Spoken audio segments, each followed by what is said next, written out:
Hello my dear sisters and brothers, সবাই ভালো তো? অলরাইট, আজকে আমরা এই ভিডিওতে ইলাস্টিসিটির একটা খুব ইম্পর্ট্যান্ট টপিক নিয়ে ডিসকাস করব। It's called stress strain curve.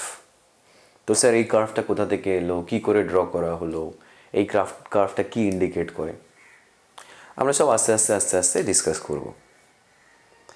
তো ব্যাপারটা কি, যে এই কার্ভটা ড্র করা হলো on the basis of an experiment. First একটা এক্সপেরিমেন্ট করা হলো। তো এক্সপেরিমেন্টটা আগে বলি, ইটস ভেরি সিম্পল এক্সপেরিমেন্ট। তো এখানে একটা ওয়ার নেওয়া হয়েছে, a wire which is made up of some kind of elastic material, soft iron, it could be soft iron, it could be steel, যে কোনো ইলাস্টিক মেটেরিয়াল হলেই চলবে। তো ওইরকম একটা ওয়ারকে দেখ, it's being suspended from a fixed support, right?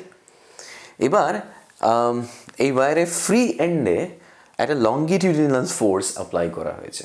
By the way, capital L represent the original length of the wire and capital A represents the area of cross section of the wire. আর এই এফটা হচ্ছে যে deforming ফোর্সটা তুই apply করছিস normal to the area of cross section. So এটা হচ্ছে টেনসাইল ফোর্স অ্যাপ্লাই করছিস, বিকজ এই ফোর্সটা অ্যাপ্লাই করলে ওয়ারের লেন্থটা ইনক্রিজ করবে। তো এনিওয়েজ, এই ফোর্সটা তুই অ্যাপ্লাই করলি, এতে ডিফর্মেশন ক্রিয়েট হলো, and as a result of that restoring force develop করলো। আমরা না জানি কতবার এটা নিয়ে ডিসকাস করেছি যে রেস্টোরিং ফোর্স যেটা ডেভেলপ করে আর ডিফর্মিং ফোর্স যেটা অ্যাপ্লাই করা হয়, this two are equal in magnitude but opposite in direction. ঠিক?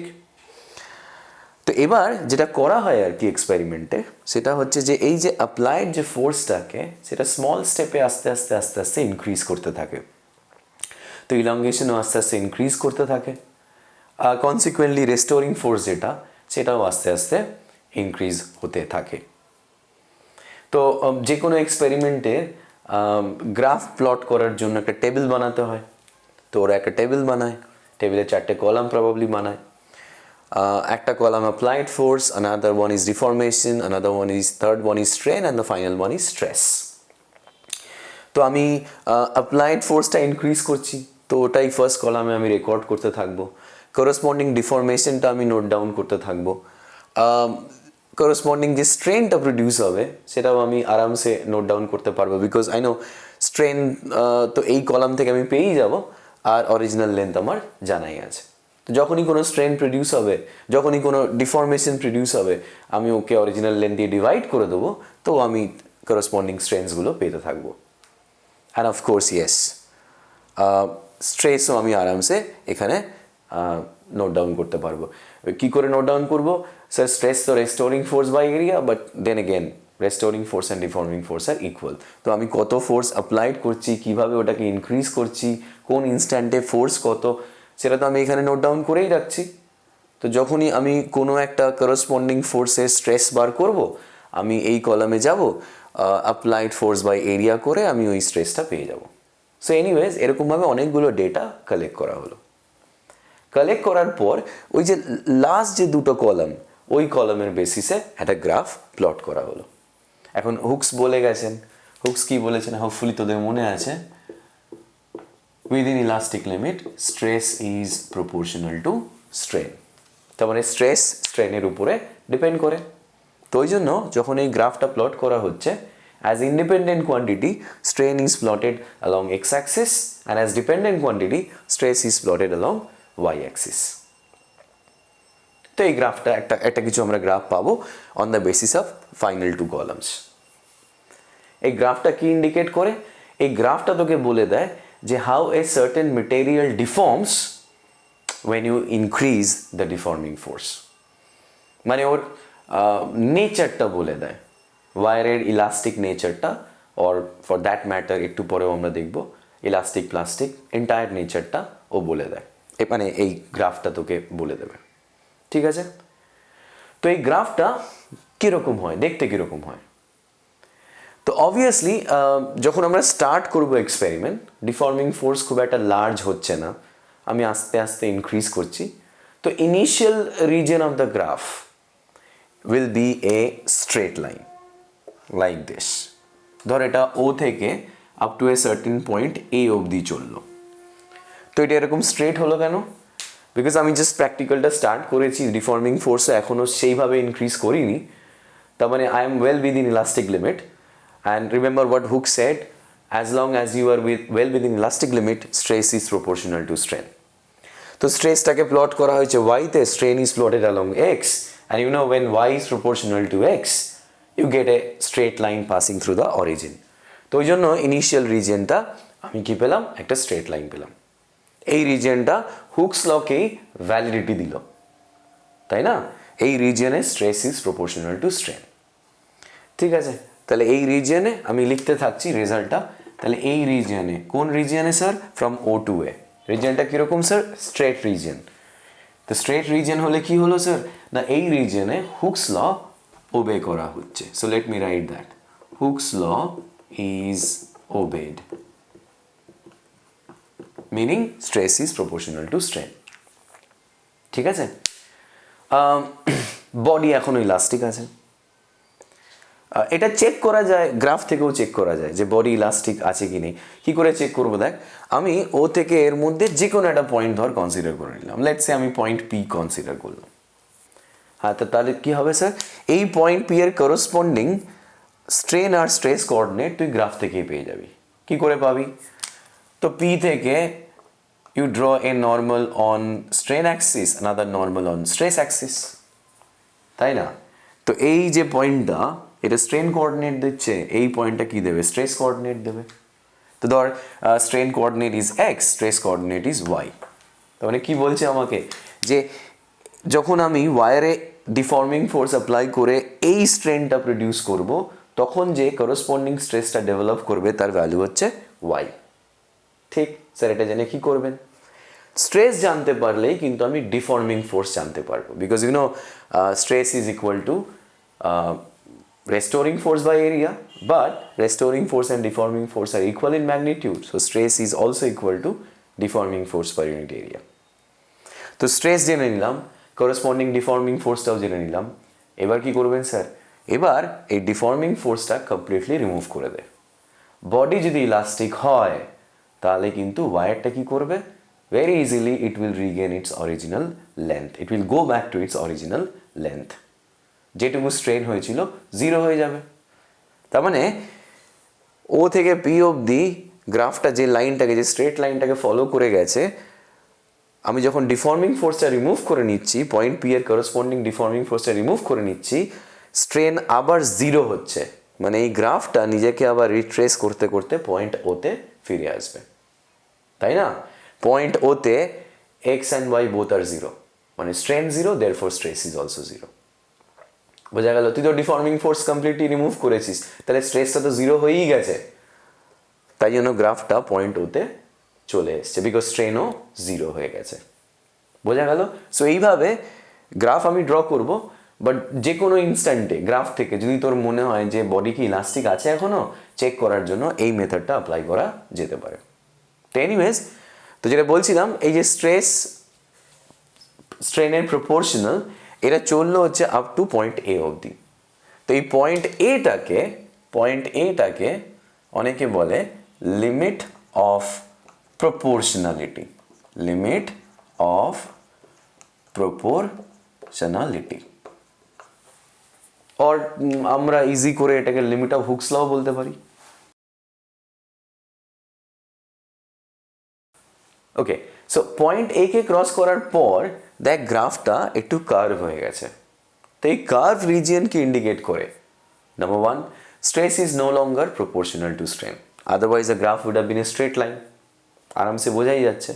তো আমার মনে একটা ডাউট তৈরি হয় যে আচ্ছা, যদি স্ট্রেস আর স্ট্রেন প্রপোর্শনাল না হয়, is the wire still elastic? তো এটাকে চেক করবো কি করে? এই মেথডটা অ্যাপ্লাই করতে পারি। মানে এ থেকে বি এর মধ্যে আমি কোনো একটা র্যান্ডম পয়েন্ট চুজ করলাম, লেটস সে সি। সি থেকে স্ট্রেন অ্যাক্সিসের উপরে আর স্ট্রেস অ্যাক্সিসের উপরে আমি দুটো নর্মাল ড্রপ করলাম। স্ট্রেন অ্যাক্সিসে যে নর্মালটা ড্রপ করেছি, the foot of that normal will give me the strain coordinate of point C, and the normal that I have drawn on the stress axis, the foot of that normal will give me the corresponding stress. ঠিক আছে? Stress বেরিয়ে গেলে, point C এর corresponding stress বেরিয়ে গেলে আমি আরামসে deforming ফোর্সের আইডিয়াটা করে নিতে পারবো। এবার ওই ডিফর্মিং ফোর্সটাকে আমি কমপ্লিটলি রিমুভ করে দেবো। আমাকে কি চেক করতে হবে? ডিফর্মিং ফোর্স এখন রিমুভড, তার মানে স্ট্রেস কিন্তু জিরো হয়ে যাবে, ওয়াই কোঅর্ডিনেট কিন্তু জিরো হয়ে যাবে। তাহলে কি স্ট্রেনটাও জিরো হবে? তো আমি দেখব যে হ্যাঁ, এ থেকে বি এর মধ্যে যে কোনো পয়েন্টের corresponding stress, corresponding deforming force যদি আমি জিরো করে দিই, স্ট্রেস যদি জিরো হয়ে যায়, স্ট্রেনও জিরো হয়ে যাবে। মানে বডি আবার আগের লেন্থে চলে যাবে। গ্রাফ পয়েন্ট অফ ভিউ থেকে বলি, এইখানে আমি স্ট্রেসটা রিমুভ করছি, স্ট্রেস রিমুভ করা যায় না, ডিফর্মিং ফোর্স রিমুভ করছিস বলে স্ট্রেসটা রিমুভ হয়ে যাচ্ছে, তো স্ট্রেনটাও আবার জিরো হয়ে যাচ্ছে। মানে গ্রাফটা এই পয়েন্ট সি থেকে এই লাইনটাকেই কিন্তু রিট্রেস করতে করতে পয়েন্ট এতে রিচ করে যাবে, তার মানে স্ট্রেন জিরো দেখাবে। বোঝা গেছে? তার মানে আমি বুঝতে পারলাম, although I have gone beyond Hooke's law region, এই রিজনটাকে আমি বলতে পারি Hooke's law region, whatever, আমি ওই রিজনটাকে বেরিয়ে এলেও কিন্তু বডির ইলাস্টিসিটি এখনো অবধি কিন্তু ডিস্ট্রয় করা যায়নি, and it will continue up to a point B. তারপরে ইলাস্টিসিটিটা ডিস্ট্রয় হয়ে যাবে। তারপরে গ্রাফটা কীরকম হবে আমি দেখাচ্ছি, but since body holds elasticity up to a point B, that's why O to B this region is known as O2B, this region is known as elastic region of the body. আমরা এটাকে elastic reason বলবো। ঠিক আছে, বোঝা গেছে গল্পটা? And point B এর যে করসপন্ডিং স্ট্রেসটা, পয়েন্ট বি এর যে করসপন্ডিং স্ট্রেসটা, ওই স্ট্রেসটাকে আমরা বলবো yield strength, yield strength. Point B is also known as elastic limit or yield point. So point B is called elastic limit or yield point. ঠিক আচ্ছা স্যার, এবার কি হলো? পয়েন্ট বি কে ক্রস করে গ্রাফটা নাকি এই রকম হয়ে যাচ্ছে, and it goes on up to a certain point D, which happens to be the highest point on this curve. তো এটার ব্যাপারে আমি পরে আসছি, হাইয়েস্ট পয়েন্টের ব্যাপারে, বাট আগে এই রিজনটাকে নোটিস কর। এই রিজনটা কি বলছে আমাকে? দেখ, এই রিজনে বি টু ডি রিজনে কিন্তু গ্রাফের হাইট খুব একটা বাড়েনি। হাইট বাড়েনি মানে স্ট্রেস কিন্তু খুব একটা বাড়েনি, রাইট? বাট গ্রাফের ফ্লো হয়েছে, অনেকটা ফ্লো হয়েছে towards right, towards positive x Axis, মানে ওই দিকটাতে, এই দিকটাতে, রাইট? তার মানে আমাকে এই যে রিজিয়নটা বলে দিচ্ছে যে দেখো, এখানে কিন্তু স্ট্রেন যে রেটে ইনক্রিজ করেছে, ওই রেটে কিন্তু স্ট্রেস বাড়েনি।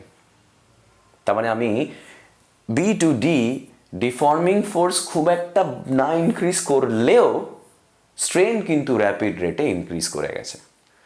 এখন এরকম রিজিয়ন কারা শো করে? Yes, you are absolutely right. এরকম রিজিয়ন যারা শো করে তারাই তো প্লাস্টিক বডিজ, তাই না? তাহলে এই রিজনে বডি ওর প্লাস্টিসিটি শো করছে, তার মানে body is no more elastic or material is no more elastic. তাহলে material was elastic or the wire was elastic up to a point B, and then after that the material or the wire has started showing its plastic behavior. তাও sure হওয়ার জন্য আমরা একটা কাজ করতে পারি, এই যে এই মেথডটাই আবার আমরা অ্যাপ্লাই করতে পারি। লাইক আমরা একটা কাজ করতে পারি, just give me a second. আমরা একটা কাজ করতে পারি, আমরা কি করতে পারি, বি টু ডি এর মধ্যে যে কোনো একটা পয়েন্ট ধর তুই নিলি, লেটস সে জি, একটা পয়েন্ট নিলি, ওর করসপন্ডিং স্ট্রেস আর স্ট্রেন তুই গ্রাফ থেকে বার করে নিতে পারবি ওই নর্মাল টেনে টেনে, ঠিক আছে? এবার তুই একটা কাজ কর, তো জি পয়েন্টের যে করসপন্ডিং স্ট্রেস, ওখান থেকে ডিফর্মিং ফোর্সটা বার কর, করে ওটাকে কমপ্লিটলি রিমুভ কর। তো বডি যদি ইলাস্টিক থাকে তাহলে কিন্তু স্ট্রেন জিরো হয়ে যাবে আবার, মানে বডি আবার আগের লেন্থে ফিরে যাবে, ওয়ার আবার আগের লেন্থে ফিরে যাবে। আর যদি ইলাস্টিক না হয় তাহলে কিন্তু বডি কমপ্লিটলি রিকভার করতে পারবে না। তো এখানে ওই একই জিনিস হলো। এখানে কি হলো, স্ট্রেস জিরো করে দেওয়ার পরেও, স্ট্রেস জিরো হয়ে যাওয়ার পরেও কিন্তু বডির অরিজিনাল লেন্থ আর ক্যাপিটাল এল হলো না, রাদার ওর থেকে একটু বেশি হলো। তার মানে ওই ওই যে যেটা যেটা এক্সট্রা হয়ে গেল, ক্যাপিটাল এল এর থেকে যেটা এক্সট্রা রয়ে গেল, ওটা কি? ওটা তো স্ট্রেন। তার মানে বডিতে একটা পার্মানেন্ট স্ট্রেন ডেভেলপ করে গেছে। গ্রাফ পয়েন্ট অফ ভিউ থেকে বলি, এই পয়েন্টের করসপন্ডিং স্ট্রেস যদি কমপ্লিটলি জিরো হয়ে যায়, তাহলে কিন্তু ওয়ায়ারটা কিন্তু আবার ওর এই গ্রাফটা কিন্তু নিজেকে রিট্রেস করতে করতে পয়েন্ট ওতে রিচ করতে পারবে না, বিকজ এখন তো একটা স্ট্রেন পেয়ে যাবে। মানে স্ট্রেস যখন জিরো হবে, ওয়াই কোঅর্ডিনেট যখন জিরো হবে, এক্স কোঅর্ডিনেট জিরো হবে না, প্রবাবলি এরকম একটা জায়গাতে এক্স কোঅর্ডিনেটটা পাওয়া যাবে। তার মানে এই গ্রাফটা একটা ডিফারেন্ট পাথ ফলো করতে করতে স্ট্রেন অ্যাক্সিসে এসে মিট করবে। তো এই পয়েন্টটা ও ড্যাশ, এই পয়েন্টটা আমাকে কার কোঅর্ডিনেট দেবে? স্ট্রেনের কোঅর্ডিনেট দেবে। তো দেখ, স্ট্রেন অ্যাক্সিসের উপরে স্ট্রেস তো জিরো হবে, এক্স অ্যাক্সিসের উপরে ওয়াই জিরো হবে। তো এই পয়েন্টটা আমাকে বলে দিচ্ছে যে দেখো, although stress is zero but there is a strain, maybe a little bit amount of strain, but আছে, which means the wire was unable to regain its original length completely. তো এই যে ও টু ও dash, এটাকে বলে permanent set, এটাকে বলে permanent set. ঠিক আছে, sorry, so this is called permanent set. All right, acha, now what happens, what is point D by the way?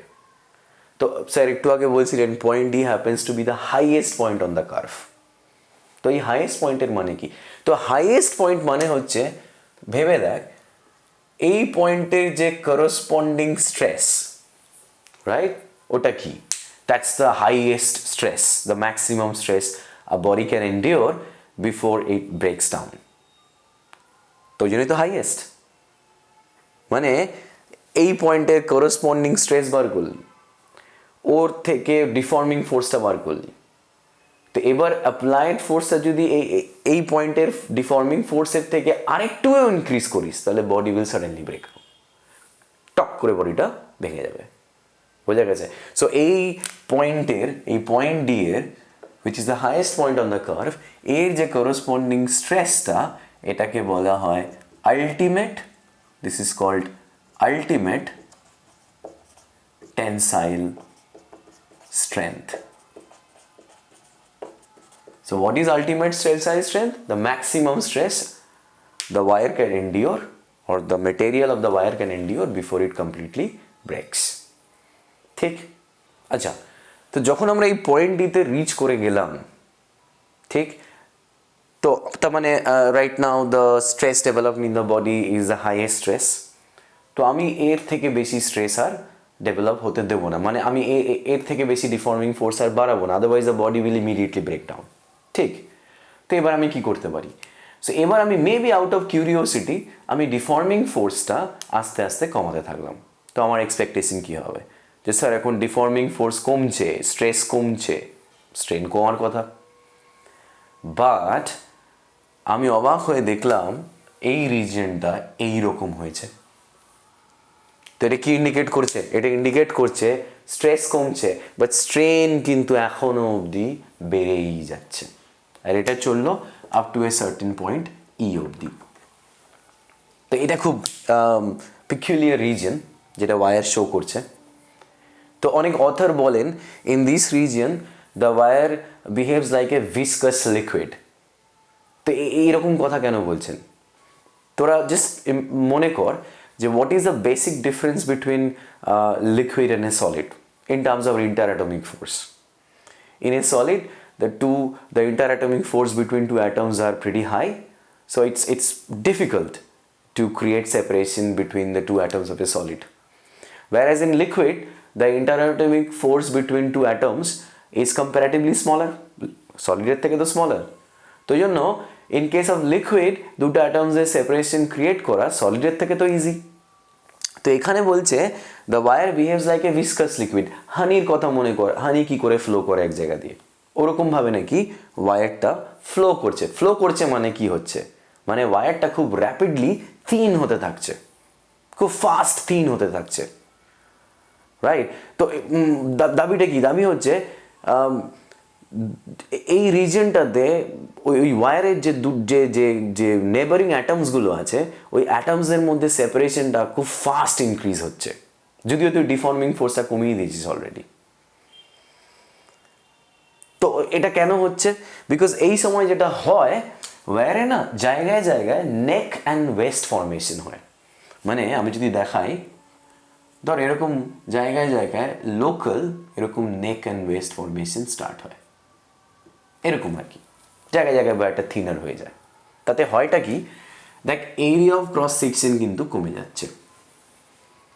তো এই যে লোকাল রিজনগুলোতে, because area of cross section কমে যাচ্ছে and because stress is force by area, তো area কমে যাচ্ছে, তো এই লোকাল জায়গাগুলোতে না স্ট্রেস খুব হাই হয়ে যায়। স্ট্রেস এতটাই হাই হয়ে যায় যে ওই জায়গার অ্যাটমসগুলোর মধ্যে সেপারেশনও খুব ফাস্ট হয় আর হাই হয়। তো ওই জন্য বলা হচ্ছে যে এই রিজিয়নটাতে নাকি wire flows like a viscous liquid. এটা এত এক্সট্রিমলি থিনার আর থিনার হতে থাকে, আলটিমেটলি একটা পয়েন্ট আসে ই, যার পরে ওয়ারটা সত্যি সত্যি ব্রেক করে যায়। সেই পয়েন্ট ই কে বলে ফ্র্যাকচার পয়েন্ট। পয়েন্ট ই কে কি বলে? So we call it fracture point. And the stress corresponding to point E, আবার স্ট্রেস তো আমি আরামসে পয়েন্ট ই থেকে স্ট্রেস অ্যাক্সিসের উপরে একটা নর্মাল টেনে নেবো, and the foot of the normal will give me the corresponding stress of point E. তো এই যে স্ট্রেসটাকে আমরা এই স্ট্রেসটাকে বলতে পারি breaking stress. So this is called breaking stress. Alright? আর পয়েন্টে আমরা ই রেখে আমরা কি করলাম, কি বললাম? Fracture point. ঠিক আছে? তাহলে যখন আমাদের এই কোয়েশ্চেনটা দেবে, এই গ্রাফটা আমাদেরকে প্লট করতে হবে আর ডিফারেন্ট রিজনগুলোকে ডিসকাস করে যেতে হবে। যেমন আমি একবার জাস্ট রিপিট করে দিই, O2A, that's called elastic region, and in this region Hooke's law is valid, meaning in this region stress is proportional to strain. A2B, which is a very small region, that in that region elasticity, the body is still holding elasticity, but stress is not proportional to strain. O2B, this region is called elastic region. This entire region is called elastic region. Beta-ke cross করেছি, and from B to E, this entire region is called plastic region, because in this region stress is not proportional to strain.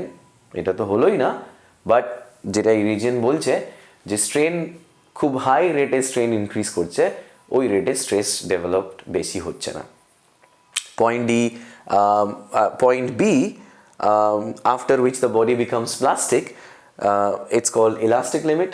The corresponding stress of this point is called yield strength, and point B is also known as yield point.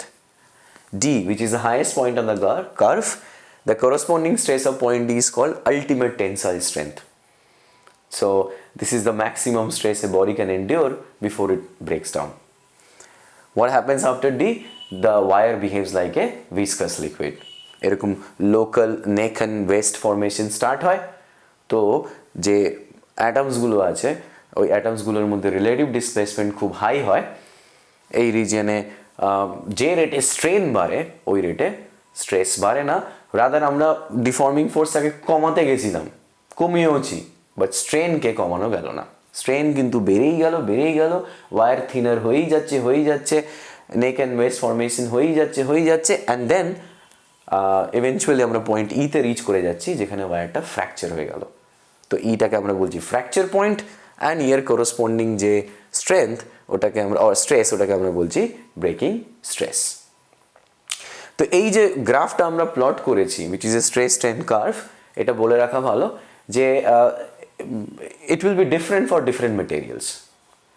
For example, আমরা যদি রাবারের কথা ভাবি, right? Rubber, তুই ভাব, rubber কিন্তু একটা unique material, তাই না? আই মিন, আমি যদি একটা রাবারকে নিয়ে স্ট্রেচ করি, অল্প একটু ফোর্স দিলাম, রাবারে কিন্তু অনেকটা স্ট্রেচ হবে, মানে হয়তো অরিজিনাল লেন্থে সেভারেল টাইম স্ট্রেচ হয়ে যাচ্ছে, রাইট? তো অনেকটা স্ট্রেচ হওয়ার পরেও আমি যদি ডিফর্মিং ফোর্সটাকে 0 করে দিই, ও কিন্তু আবার আগের জায়গায় ফিরে যাবে, তাই না?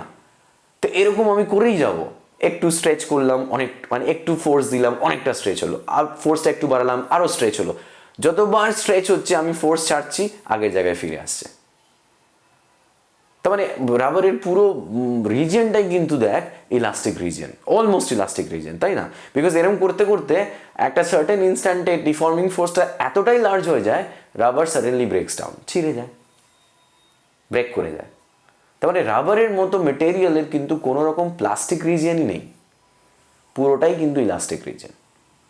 তো যখন রাবারের কেসে এরকম এরকম এক্সপেরিমেন্ট করে এরকম টেবিল বানিয়ে গ্রাফ প্লট করা হলো, তখন দেখা গেল যে গ্রাফটা এরকম আসছে, এদিকে স্ট্রেস রেখেছিল আর এদিকে ওয়াই অ্যাক্সিসে স্ট্রেন প্লট করা হয়েছিল।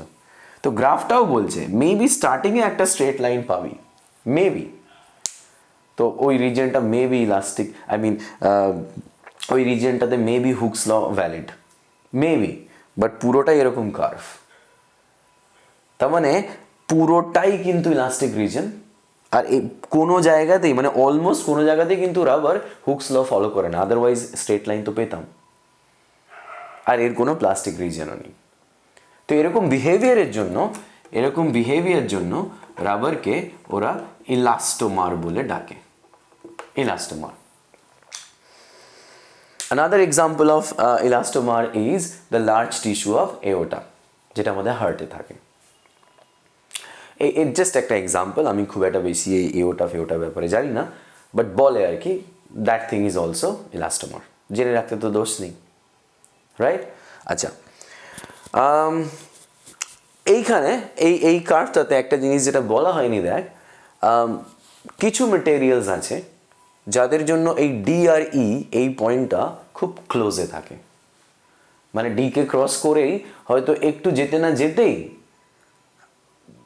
মেটেরিয়ালটা ব্রেক করে যায়। তো এরকম মেটেরিয়াল যাদের ডি আর ই খুব ক্লোজ, এদেরকে বলে brittle material. These are called brittle material. ঠিক বলেছিস, গ্লাস, সবার আগে এটার কথাই মাথায় আসে। তো গ্লাসের কি হয়, D and E are very close.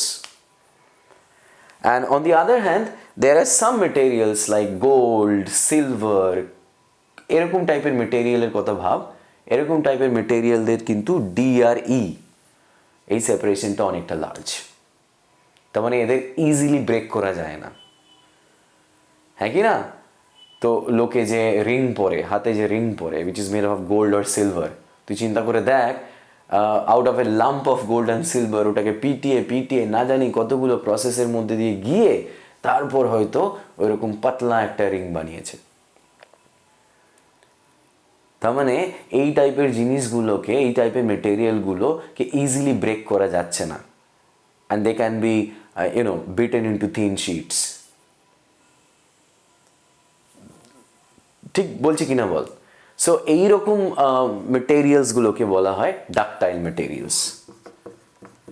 তো এদের এক্সাম্পল রাইট, গোল্ড হয়, সিলভার হয়, সো এদের কেসে ডি আর ই রিজিয়নটা কিন্তু অনেকটাই দূরে আছে, ডি আর ই পয়েন্ট দুটো অনেকটাই দূরে আছে, ঠিক আছে? অলরাইট, সো হোপফুলি আমরা স্ট্রেস স্ট্রেন কার্ভটা প্রপারলি আমরা মোটামুটি বুঝতে পেরেছি, ঠিক আছে? নেক্সট ভিডিওতে we will talk about work done in stretching a wire. Till then, thank you.